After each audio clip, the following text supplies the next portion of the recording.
When we talk about joy, is it just feeling happy, like that quick burst you get? Uh-huh. Or is it maybe something, I don't know, much deeper, something with real power? Well, that's a big question, isn't it? And the sources we've been digging into, they really challenge that simple idea of just fleeting happiness. Oh, really? How so? They paint a picture of joy as, well, profound, complex even, Yeah. far more than just pleasure. And it seems capable of influencing, everything from our health to how we handle tough times. Okay, right. Let's unpack this then. Today, we are taking a deep dive into the emotion of joy. Yeah. We've looked at quite a stack of material research, articles, personal stories, all exploring what joy really is, how we experience it, and maybe why it's actually more significant than we tend to think. Right. And our mission here really is to pull out the key insights from all this, to understand the different, layers of joy and get a handle on why it matters in our lives. Yeah. Especially, when things get challenging. So seeing joy not as like a luxury feeling, but maybe something more fundamental. Exactly. Potentially a transformative force. Okay. So where do we even begin with something that feels so personal, subjective? It is personal. But one helpful way to think about it, drawing from some of the insights we saw, like from David Brooks's work mentioned in the material, is to recognize that joy isn't just one single thing. It seems to have different levels or maybe forms. Different levels. Okay, tell me more. How do they break that down? Well, they often start with something called physical joy. Physical joy. Yeah, think about the satisfaction, that almost like meditative flow you get from simple rhythmic actions. Oh, like when you're out for a run and just hit your stride. Or even, I don't know, washing the car and getting lost in it. Exactly. Or painting, maybe. Yeah, getting totally absorbed. It's that feeling of being really present, really engaged. The physical action itself brings this sense of, ease and satisfaction. The rest of the world just sort of fades away for a bit. Right. I get that. It's not always like jumping up and down joy, but a quiet, fulfilling kind of thing. Precisely. Then, moving kind of up the spectrum, there's collective joy. Like shared. Exactly. This is where that physical, present energy becomes shared among people. It's described as collective effervescence. Collective effervescence. Yeah, those moments in a crowd, where your individual self-consciousness just seems to dissolve. You feel absorbed into this bigger group energy. Oh, I know exactly what you mean, like cheering for your team in a packed stadium. Perfect example. Or everyone singing along at a concert. That feeling of unity. Yes, that's it. Weddings, certain cultural dances like the haka, that sense of belonging, that shared emotion, it's incredibly powerful. Totally. Okay, so physical collective, what's next? From there, it shifts more internal, more intimate. That's emotional joy. Ah, okay. This is often a really personal, powerful feeling, usually tied to connection. Like falling in love, that kind of intensity? That's a classic example, yes. But it can be simpler, too. Yeah. One source used this lovely image of just seeing a pet, like a cat curled up asleep in the sun. Oh, yeah. Or on your lap. Right. That moment of just quiet, profound connection and, affection. That feeling where time just seems to stop for a second. Because you're seeing something simple, but it feels deeply moving, like love or tenderness. Yes, that captures the essence, that intimacy, that emotional depth.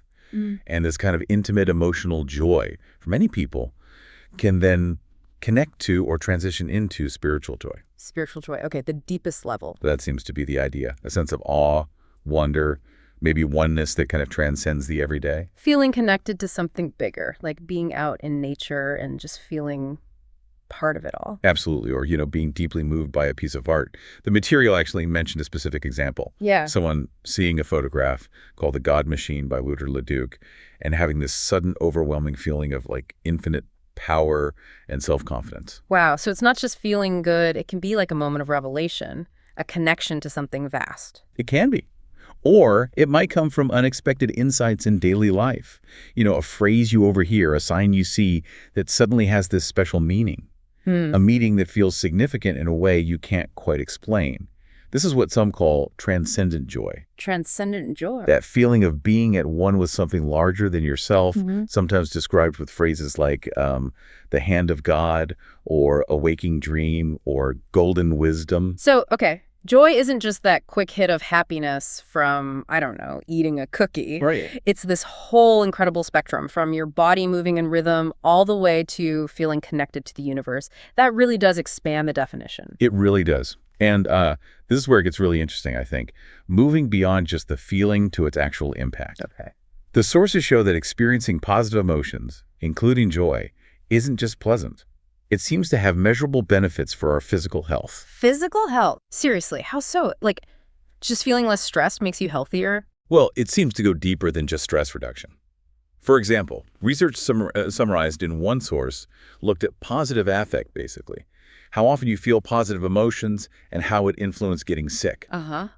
Studies showed people with lower levels of positive affect were actually more likely to show signs of illness after being exposed to, say, cold or flu viruses. And people with higher positive affect. They showed more resistance.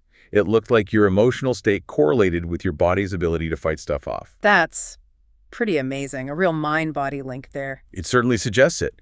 And it wasn't just about colds. Higher positive affect was also linked to better physical function and even, get this, a reduced risk of injury. Injury, how does that work? Feeling happier makes you less clumsy. Well, the correlation was there. For older adults, higher positive affect meant a lower risk of frailty. For younger folks, a lower risk of getting injured. That's wild. Completely unexpected. The data pointed that way. And the benefits seemed to extend to chronic conditions too, like rheumatoid arthritis. Patients reporting higher positive effect actually experienced fewer pain symptoms. Wow. That's huge. Managing chronic pain is so tough, and thinking your emotional well-being plays a direct role, that's powerful. Yeah. And the sources also mentioned links between emotional well-being and cardiovascular health too, things like stroke risk and hospital readmission rates for heart patients. Okay, so let me try and summarize this bit. Cultivating positive emotions like joy, it's not just about feeling better mentally in the moment. Right? It seems like it might actually boost your physical resilience, potentially leading to better long-term health.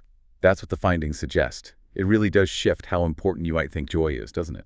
It absolutely does. Wow. But okay, beyond these categories and the health stuff, we also looked at research that tried to get into the lived experience of joy. Okay. More personal again. What's it actually like for people? Exactly. Moving away from the science and into the stories. One study used things like drawing and sharing narratives to understand this subjective side. And a really powerful metaphor kept coming up in these stories. What was that? The image of a seed, planted in soil, breaking open, sprouting, and then flowering. A seed breaking open. That sounds kind of, well, forceful, maybe even painful. It does, and that's part of the point, actually. Participants often use that breaking open part to talk about a time of real crisis in their lives, or tragedy, or deep deprivation. So the hardship was part of it, not separate from the joy. That seems to be a key insight. The hardship wasn't something joy replaced. Often, it was the catalyst, the necessary struggle for that emergence and growth towards a more joyful way of being. So joy growing through suffering, almost, or in the space it leaves behind. That captures it well. The stories really illustrate this. Take KM's experience. Yeah. She talked about the pain of being separated from her cousins for years, a real sense of loss. The moment of joy came much later, when they were finally reunited. And it wasn't just happy to see them. It was overwhelming appreciation, being totally absorbed in that moment, feeling like time had stopped or could last forever.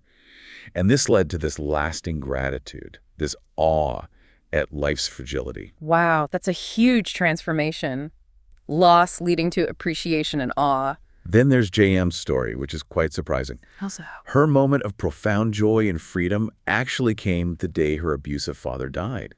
Now, obviously, complex feelings there. Of course. But for her, it was this sudden release from years of terror.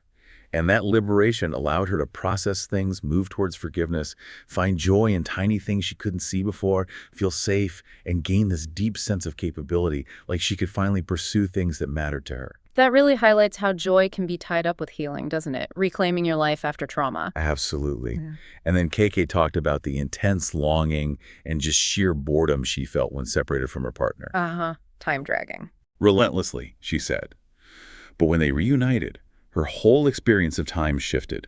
Suddenly, minutes were savored. They felt swift. She was completely absorbed, feeling intensely alive. And that feeling of aliveness, tied to savoring the moment, it stuck with her. That time distortion thing again, linked to connection and just being present. Exactly. And one more, LR's story, really deeply moving. It involved the pain of his parents not accepting his sexuality. Oh, that's tough. Yeah. The moment of profound joy, security, acceptance, it came during a simple dinner. His parents finally, genuinely embraced him and his partner with love. Wow. And it wasn't just a nice dinner, you know. It was fundamental, transformative. It shifted how he saw himself, made him feel truly seen, safe, open to a future he hadn't felt was possible. Goodness. These aren't just fleeting moments of pleasure, are they? They sound like pivotal life experiences, things that genuinely change how you see yourself and the world. That's exactly it. And these stories, these experiences of transformation, often coming out of hardship, they highlighted a couple of key themes. One was called being supertemporal. Supertemporal. Okay, what does that mean here? It's that feeling of being intensely absorbed in the present, where your usual sense of time and space just seems to dissolve or warp. Right. The moment feels huge, limitless. And crucially, it sticks in your memory vividly. It feels like it could almost last forever. Like those stories where time seemed to stop or fly by? That fits. And the other thing was being open to the mystery. Open to the mystery. Yeah, this is about sensing the unique, sacred, almost irreversible nature of these profound moments. It brought feelings of reverence, awe, that sort of lingered and continued to nourish their lives long after the event itself. Okay. So what's the takeaway from all these personal stories? It sounds like joy isn't just an emotion you feel, but something you can almost live. Something connected to getting through tough times, connection, being present, and really appreciating life's complexity and beauty. I think that sums it up beautifully. And this brings us right back to why studying joy is so relevant, particularly, in difficult times.